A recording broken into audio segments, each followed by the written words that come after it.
Taste the Daily. Montha తుఫాన్ దూసుకొస్తూ ఉండడంతో AP ప్రభుత్వం అప్రమత్తమైంది. వాతావరణ శాఖ హెచ్చరికలతో సీఎం చంద్రబాబు అధికారులతో టెలికాన్ఫరెన్స్ నిర్వహించారు. జిల్లా కలెక్టర్లు అధికారులు అప్రమత్తంగా ఉండాలని ఆదేశించారు. మరోవైపు తుఫాన్ ప్రభావిత ప్రాంతాల కలెక్టర్లు తీసుకోవాల్సిన జాగ్రత్తలను సీఎస్ విజయానంద్ సమీక్షించారు. మోంథా తుఫాన్ ఏపీ వైపు దూసుకొస్తూ ఉండడంతో కూటమి ప్రభుత్వం ముందస్తు జాగ్రత్తలు తీసుకుంటోంది. తీరం దాటే సమయంలో 90 నుంచి 110 కిలోమీటర్ల వేగంతో గాలులు వీస్తాయన్న వాతావరణ శాఖ హెచ్చరికలతో అప్రమత్తమైన సీఎం చంద్రబాబు జిల్లా కలెక్టర్లు అధికారులతో రివ్యూ చేశారు. ముందస్తు జాగ్రత్త చర్యలతో తక్షణం సన్నద్ధంగా ఉండాలని సూచించారు. అత్యవసర సేవలకు ఆటంకం లేకుండా అధికార యంత్రాంగం పనిచేయాలన్నారు. శ్రీకాకుళం జిల్లా నుంచి తిరుపతి వరకు దీని ప్రభావం పడనుందని వాతావరణ శాఖ హెచ్చరించింది.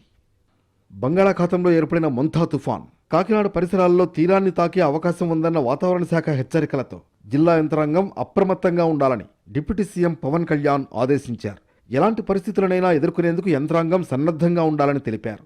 కాకినాడ జిల్లా కలెక్టర్తో టెలికాన్ఫరెన్స్ నిర్వహించారు. కాకినాడ జిల్లాలో సముద్ర తీరం ఉన్న తుని, పిఠాపురం, కాకినాడ రూరల్, కాకినాడ అర్బన్ నియోజకవర్గాలతో పాటు తాళ్లరేవు మండలం పైన తుఫాన్ ప్రభావం ఎక్కువగా ఉండబోతుందని వాతావరణ శాఖ అంచనా వేసింది. తుఫానుపై ప్రజలను అప్రమత్తం చేయడంతో పాటు తీరం వెంబడి ఉన్న గ్రామాల ప్రజలను సురక్షితంగా ఉంచేందుకు తగిన చర్యలు తీసుకోవాలని సూచించారు పవన్ కళ్యాణ్. తుఫాన్ హెచ్చరికలపై జిల్లాల కలెక్టర్లతో సీఎస్ విజయానంద్ టెలికాన్ఫరెన్స్ నిర్వహించారు. కాకినాడ దగ్గర తీరం దాటే అవకాశం ఉండడంతో మరింత జాగ్రత్తగా ఉండాలన్నారు సీఎస్.